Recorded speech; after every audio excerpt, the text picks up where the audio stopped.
I refuse to let my daughter go into that room. My husband's family holds a reunion every Thanksgiving at his grandparents' estate. Every child who turns 9 gets taken to a room in the basement. They call it the passing. My daughter Ren turned 9 in October. When my father-in-law called to discuss Thanksgiving plans, he mentioned Ren's passing like it was already decided. I told him she wouldn't be participating. He laughed. Not a warm laugh. That's not your decision, sweetheart. He hung up. My husband Callum came home that night already knowing. My dad called. What's going on? I don't want Ren going into some basement room for a ritual I know nothing about. He sighed like I was being dramatic. It's not a ritual, it's a family tradition. I did it. My brother did it. Everyone did it. What happens in the room? I can't tell you. It stays between the child and the elders. She's 9, Callum. Exactly. She's ready. He walked upstairs and closed the bedroom door. The next day, his cousin Bridget called. She married into the family 12 years ago. I heard you're pushing back on the passing. She lowered her voice. The child goes in. 4 elders are present. The door stays closed for 2 hours. When the child comes out, they don't talk about what happened. And you were fine with that? Long pause. My son Kieran did it 3 years ago. He was different after. Different how? Quieter. More obedient. He used to push back on everything.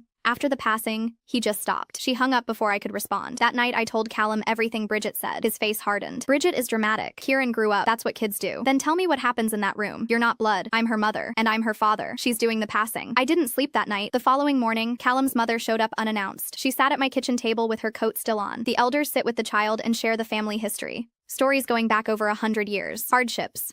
Sacrifices. It's how we make sure the next generation understands where they come from. Then why the secrecy? Because the stories are sacred. They contain things outsiders shouldn't know. We trust our children with this knowledge because they're blood. She smiled. It's a beautiful experience. Every child in this family treasures their passing. She kissed me on the cheek and left. I almost believed her. 2 days before Thanksgiving, Callum's younger brother Nolan showed up at my door. He looked like he hadn't slept in days. Can I come in? I don't have long before they notice I'm gone. He kept his voice barely above a whisper. You're right to protect Ren. Don't let her into that room. My hands went cold. Your mother told me it's a history lesson. Family stories passed down. He almost laughed. That's what they tell every spouse who pushes back. Then what is it? The elders sit the child down and they talk for 2 hours. No yelling. No touching. Just calm, steady talking. About what? They tell the child every secret about their parents. Every failure, every private thing. I stopped breathing. They told me my mother had an affair. I was 9 years old. They told my brother that our dad almost walked out when he was born because he wasn't sure the baby was his. Why would they tell children these things? He looked at me with empty eyes. Because once a child knows those secrets, they stop trusting their parents. The elders become the real authority. That's how they've kept control over every generation. I felt the room tilt. What were they planning to tell Ren? He reached into his coat and pulled out a folded piece of paper. I found this in my father's desk. It's the notes for Ren's session. I unfolded it. 3 pages of bullet points about my marriage, my postpartum depression, a fight Callum and I had 2 years ago where I told him I wasn't sure I wanted to be married anymore. Things I said to my husband in private. Things he gave to his family to use on our 9-year-old daughter. Nolan drove us to my sister's house that night. Callum called the next morning. Where is Ren? My dad is asking about the passing. I read him the first bullet point from the paper. The line went dead. He hasn't called back, but his father has called 14 times.